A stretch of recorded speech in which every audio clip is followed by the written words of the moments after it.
Hi guys, Togo here with a new video, and this video will be a Resto Druid PvP guide video for Season 4 of Dragonflight, and I've decided to make this video a short one, and then I'm going to make a bigger one where I'm talking with more examples, more in-depth, more analytical POVs, I would say, where you can learn a bit more in-depth, like an ultimate PvP guide, kinda. But this guide will be like, I'll try to make it short. It's not always as easy because I do take my time to explain things.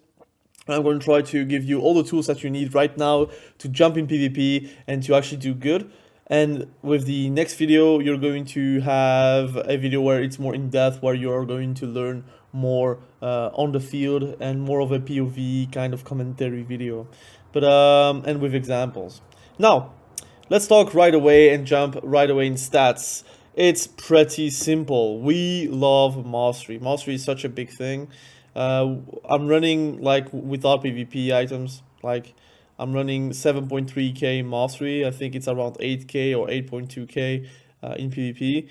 I have I think around 30% versatility, maybe a bit more. And I have some okay haste. Obviously, whenever I'm healing in human form. I'm getting 29%, but whenever I'm like shifting to Moonkin, it will be 22%, right? So it's a buff from the talent that we're picking. But overall, we are doing pretty good. I think this is like the master that you kind of need to feel like you're healing something. It's very hard because I want to play haste, I want to play crit, because again, if you're critting like rafts, it does a lot of damage.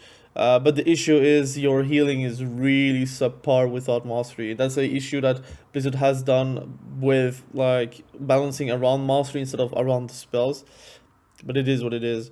Now let's talk about the specifics. I do still play with Xenofocus, and I still play with Precognition. I think it's too strong to not take it.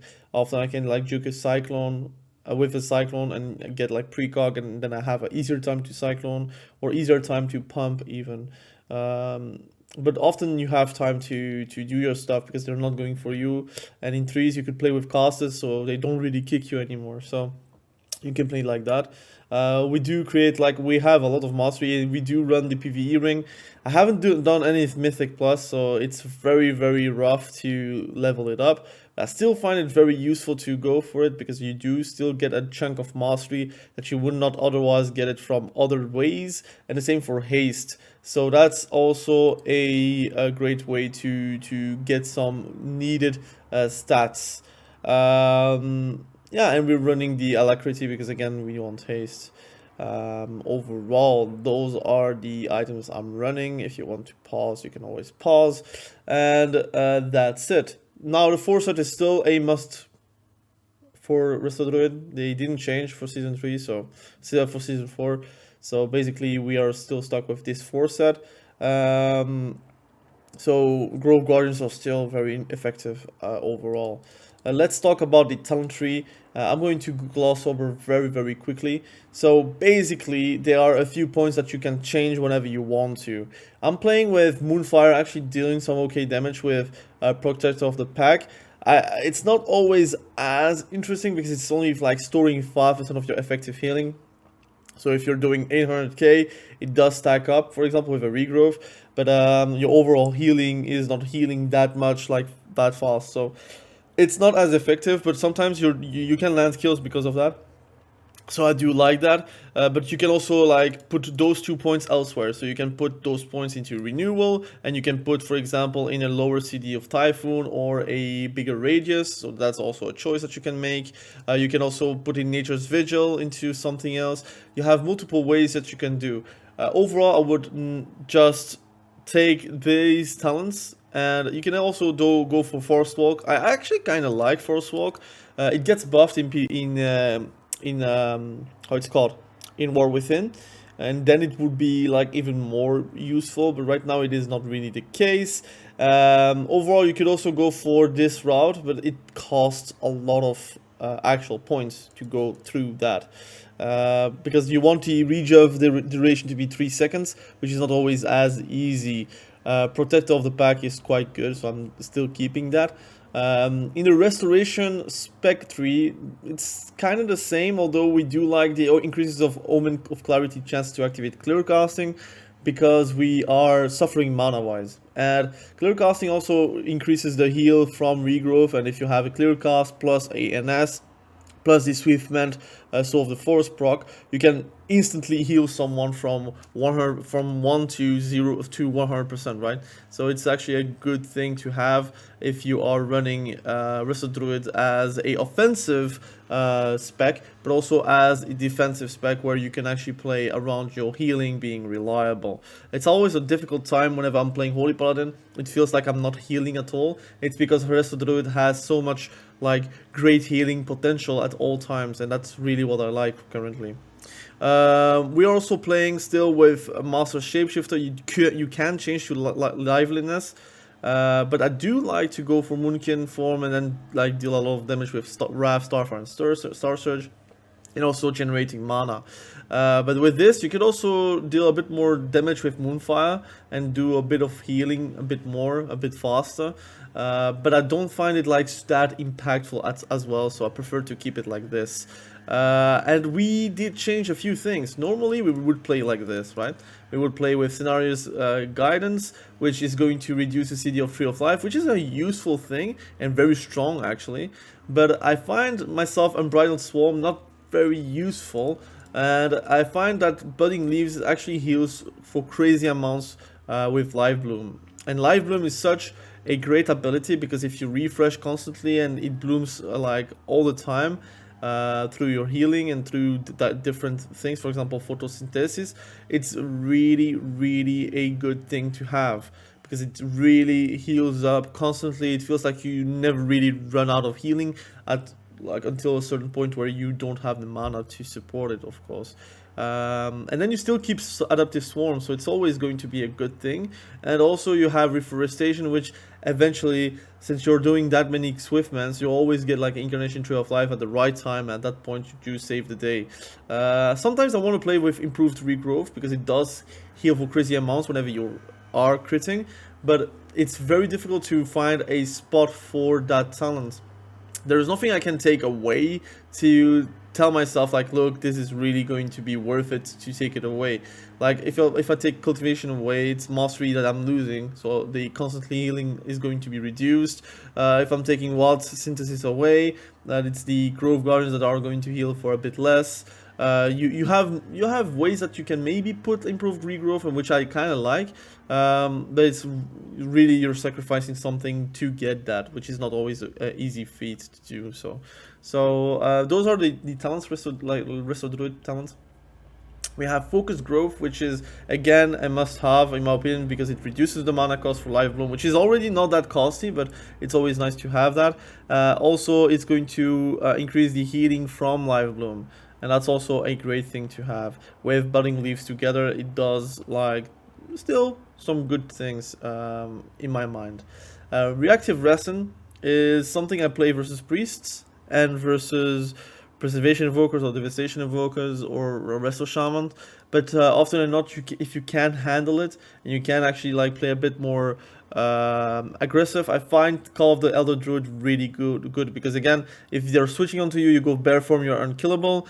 If you are actually pumping, you go Moonkin form, and you're doing pretty much 20% increased damage, and also cast time has been reduced by 30%. So on balance spell, so Wrath, Wrath and Starfire, which is a great thing. Again, I want to remind you that the damage buffs that we did get, I did make a video about it, are pretty neat, and it does change how you can view Resto Druid, in my opinion. And then you have Keeper of the Grove, which is again something you have to pick, in my opinion, again, because it is a bubble and you can bait sometimes the enemy to try to kill you, and with this you can like survive and play with their feet.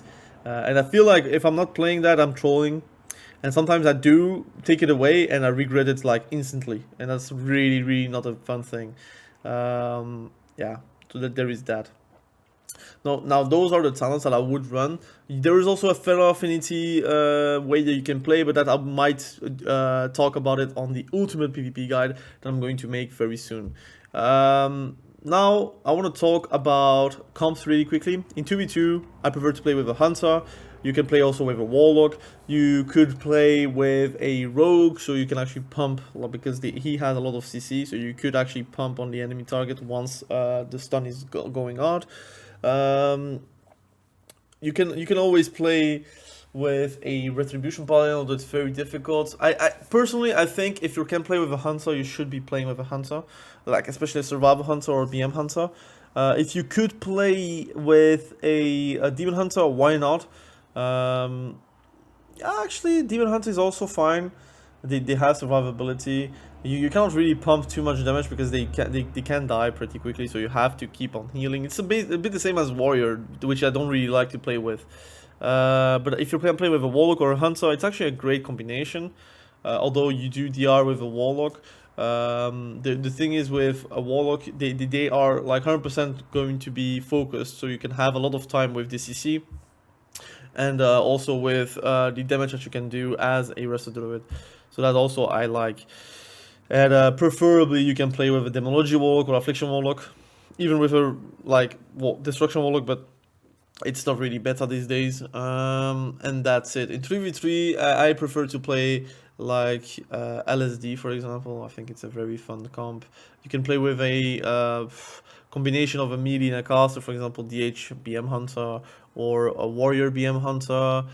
You can also play Windwalker with a mage, and then you as a druid. There are multiple comps that you can play. Obviously, some comps are just straight up better than others. So, you as a healer, you have choice into what comp you want to play. So you can test multiple comps and play whichever you want. Personally, I really like to play with casters because it feels like I have way more freedom, and redrinks are so easy to do as well. While if you're playing with a melee cleave, redrinks are not as easy because melees are going to push, and sometimes if you're drinking, they are miles away and it takes a lot of time to actually come back to your allies. So that's not really the fun fact. And Soul Shuffle, again, it struggles. I feel like it's not as bad because of the damage buffs, and also, again, you still are a great healer, but it does feel like Preservation Evokers, Holy Paladin, Holy Priests, even like Resto Shamans, they kind of do very well versus you. If a Resto Shaman is very good, it's very annoying. Especially it's a risk every time you're going for a cyclone because he can grounding totem, he can kick you, he can push you away. He has ways to deal with it. And also purge, which is super annoying. And yes, you can talent versus it, but it's not always as effective. But that's my kind of opinion for every single bracket. You could do very good in RBGs as well, but I think like you are outscaled by a lot of healers. It's not like the greatest healer out there. I personally like RBGs and solo queue RBGs as a Resto Druid, but I know it's difficult to make yourself a place into the bracket. At least from what I've played, or like RBG wise, I don't feel like Resto Druids are like that wanted, unfortunately. Now let's talk really quickly about how you need to heal and how you should heal, and the fact that your life bloom is something very important. Life bloom is something you should always apply at the start of the match and then go stealth.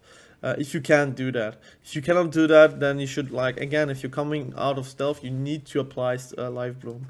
And you should also not forget the ways of how you apply life bloom. If you're applying life bloom here on the first target and then on the second target, you know that whenever you're switching life blooms, so I put life bloom on me, this one is going to be gone and this one is going to tick. Now this one is the last one. If I put a life bloom here, this one is going to be gone and mine is still here. But if I now switch back to him, my life bloom is gone and this one is still ticking. So there is a rule of thumb: if you want to switch life blooms, but you still want to keep the life bloom on your main target, and your main target has been use life bloom first, you should put a life bloom again on the main target. For example, this PvP dummy is my main target that I want to heal because I know he is a target, and this one is the switch target. Often you put it on you, on your ally, depending on who takes the damage. So if I put first life bloom on him and then a life bloom on him, and I put a regrowth on myself, everyone gets regrowthed. I get a regrowth, he gets a regrowth, and he also gets a regrowth. But here I want to switch this one to me because they are going to focus. I do another live bloom on him, and then I'll do a live bloom on me. He has no live bloom. He has still live bloom with 2 stacks, and also a budding leaf still up, and myself. If I want to switch back to the other target, I put a live bloom first on me, then I put a live bloom on this training target, and boom, he still has this live bloom with 3 stacks, and this one has a new fresh live bloom. So a rule of thumb, if you have your first live bloom out, your second live bloom out, the next live bloom is going to take your first live bloom out of the character. So it's going to refresh. It's going to still have the live bloom on the second target, and on the third target is going to be the new live bloom, and the first target is going to lose the live bloom. If you want to keep the first live bloom on your first target and switch the second one, you need to reapply a live bloom on your first target, then switch your live bloom to the third target, so the second target loses live bloom. Hopefully you do understand. Also, something you can do from the start of the match, in social flow especially, there's no reason to not do that because everyone is rushing like hell. You put a live bloom on your ally, then another live bloom on your second ally, you put a regrowth on yourself, and you go stealth. Everyone has 2 hots, and if they're rushing, you put a rake on the main target, for example here, rake, and then you can just keep on healing again. Now, I'm not the best targeter with healing wise. You should put your hots regardless on everyone. You put an adaptive swarm on someone, anyone, to be honest, because it does jump, but preferably on the main target, and you keep those hots on those 2 targets with also not losing live bloom. It's very difficult because I don't have like the targeting frames, so I cannot really see where the live bloom is going to drop. I think there is an add-on for that, but I find it very annoying to fix. What you can do is always put a regrowth on yourself behind the wall, and they will also get a regrowth here. So it's very, very useful. You can basically regrow from anywhere and they will get it, right? If you keep your live blooms. Unfortunately, live bloom is such an ability, very annoying to track if you don't have the right frames. Like with my S arena, I do track it very easily. But like for example with the wall, he still get the regrowth from behind the wall. So LOS is still not a problem. And that's it. Adaptive Swarm is very good. It's very, very, very good. At the start of a match, I do not hesitate to put 3 Grove Guardians and even pop my Tree of Life with Innervate. And that's very good because then you can just pump directly and you can use your bigger healing abilities to keep someone alive. Do not forget, your Swiftmend has a proc. I'm going to show you once it is back up. It is a proc, but you can lose your proc very dumb, I would say, by doing the wrong thing. So for example, if you have Swiftmend up, you can Swiftmend the target. Then you get like a tree of, you can get to Soul of the Forest, but it procs on Regrowth and Rejuvenation. Please use Regrowth. If you're using Rejuvenation, that's cool, you get a bigger hot, which is always nice, but don't forget, hots can get dispelled and you get nothing in return. Also, Regrowth being empowered by Swiftmend is a big amount of heal if you decide to Swiftmend with NS, for example. Then you have like 700k normal hit healing, and this is like without the PvP modifier. This is a lot of healing. So you should always try to do Swiftmend into a Regrowth, and then you can use your Grove Guardian whenever you want. They can heal also behind LOS, so if they're here and someone is kiting, it doesn't really matter. And also try to always put Cenarian Ward because it's a very big healing ability and you should not lose it. Also with your Iron Bark, it heals even more whenever you have like triple Rejuvenation. You can put Iron Bark and they do get healing from all the rejuves. Which is a big amount of healing. Normally nobody dies under Iron Bark, especially with your amount of hots available to you. So this is really helping. This is a lot of healing, like nobody really dies from it, and that's a good thing. Also, a tip, you can always like again weave in. So if I'm in combat, I'm gonna put myself in combat really quickly. Well, I don't have Heart of the Wild. So I'm going to switch Heart of the Wild really quickly. So if you're Heart of the Wild in, you can basically switch into your moonkin form, and you can then start pumping, right? And look at the cast speed I have on Wrath. It does a lot of damage. If you have time to do Starfire, be sure to do Starfires, because it does a lot of damage. Like, this is 260k, 400k crit. This is obnoxious, like someone is going to die from it.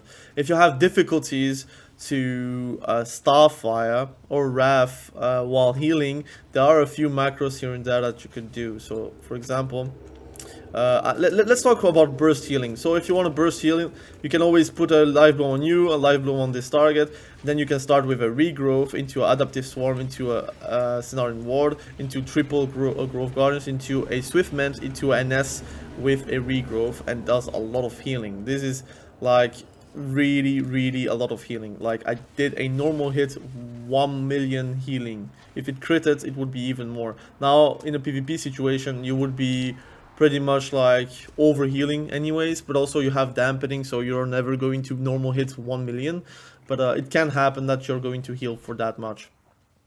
And you see, like, with this amount of healing, nobody really dies. Obviously it does cost a lot of mana if you're doing that, so that's an issue. But let's talk about macros really quickly, because I don't want to. It's already a long video, guys. I'm very sorry, but I'm really trying, guys. I really try. I just like to give the information to you guys, so you can also heal correctly, right? I'm not the best healer. I'm still clicking on frames.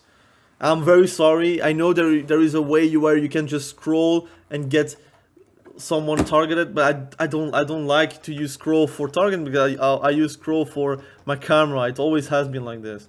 So I'm going to change. I'm going to try to be different, but it's very hard, very hard. Or you can do, yeah, like Arena 1, Arena 2 macros, but it's still tough. It's really tough. But anyways, if you're better than me, please use scroll targeting. You're going to be better off. I'm still clicking. It does work for me still. I know I'm like a bit slower than I would say the player that does scroll targeting, but anyways, don't bash me. I know that I could do better, but I just have difficulties to do so. So the macros, very easy. If you're a healer, often or not, you're going to innervate yourself. There is no other healer in arenas except you that needs an innervate. So there is a add player innervate macro. So if I'm pressing the macro without, like, for example, I'm targeting this one, like the Paladin, for example, here. I'm using innervate. It's going to innervate myself, right? So it's useful. You will gain time by doing that. So I'm not clicking on targets, but I'm making macros for myself. This is a cancel aura. I don't even know. It was for Shadowlands, if I'm not mistaken. I have a focus cyclone macro. So I have Shift X, I have Cyclone. Very important, because again, people are like focus macroing you as well, putting your focus portrait, so they know whenever you're actually targeting them. But if you're doing with a focus macro, you can be a bit faster and you don't like mistakenly click on the wrong frame. So it's interesting to have that. I have a Nitro Swiftness with cast regrowth, so I can just press one time. I do get my regrowth out, which is useful. You could have a Heart of the Wild with a badge if you want to. It was used in Shadowlands. I don't play with badge anymore. Here I have a target harm macro, which I'm going to put in the description if I don't forget. So it's slash cast, and then you have the parenthesis. I don't know how it's called. This, like the box, at target dot harm. Not dot. It's not a dot. It's a comma, harm, and then you close it, and then you have another one box, like two boxes, but with empty and then star surge, and you're going to star surge the target's target. So if for example, if someone targets this one is Andalari, so it's not going to work. This one is my human DK. If I put star surge, it's going to target the dummy. So I'm not going to change my target, so I'm still healing him. And I'm going to, for example, Wrath, I still have him like targeted, right? So I don't need to target the enemy, because I know I'm going to target the same target as my friend. right? So target macro harm with Star Surge. And then I have also the same for Wrath, those two. It works splendid. And then I have Moonfire, the same, because again, it's easier to do so. So I have Moonfire, Wrath, and Star Surge. You could even add Starfire if you want to, but the only way I'm Starfiring is whenever I'm going Moonkin form, so that's the only thing that is happening. And that's it. Those are the macros I'm using currently. So I'm going to end the video right now on a 25-minute PvP guide. It's still long, I'm very sorry. I wanted to do 10 minutes, but I still wanted to explain a few stuff. Hopefully you did learn a thing or two, especially with the live bloom changes. I see a lot of Resto Druids like struggle with that and lose the live bloom that they got from budding leaves and from their PvP talent, lose out while it was on the main target. Like the main target is still getting damaged, right? So you want to know how to switch your live blooms without losing that live bloom. I think it's very important. Not a lot of people are actually like explaining that stuff, and I think it is like imperative you have that to go up in rating, because if you're losing your live bloom for like peanuts, it's really annoying because you do lose a lot of healing. Like it's really snowballing. Resto Druid is very snowballing. If you can have your HOTS on a comfy place, you can really do well and you can play aggressive. But if you are like constantly hitting your spells to get healing and you never really ramp up, it becomes very hard to do good as Resto Druid. And I had to learn it the hard way. Like the first matches of the season I always screw up, and then it becomes better and better. I do climb, but don't make the mistakes as me. Try to learn the patterns. If you can do scroll targeting macros, do for sure. It's going to be life-changing for you guys. I have difficulties. I don't know why I want to do that, but it's very difficult for me. I'm still a DPSer in mind, so I'm not the best either. But if you can know how to go bear form, moonkin form, travel form, try to juke people, try to re-stealth, do a rake re-stealth, for example, there's multiple ways you can do that. I'm going to explain it in a next video where I'm going more in depth about gameplay. Again, thank you for watching. Have a great day. Be sure to stay safe. We will catch each other probably very soon in the next video. Have a great day. Bye.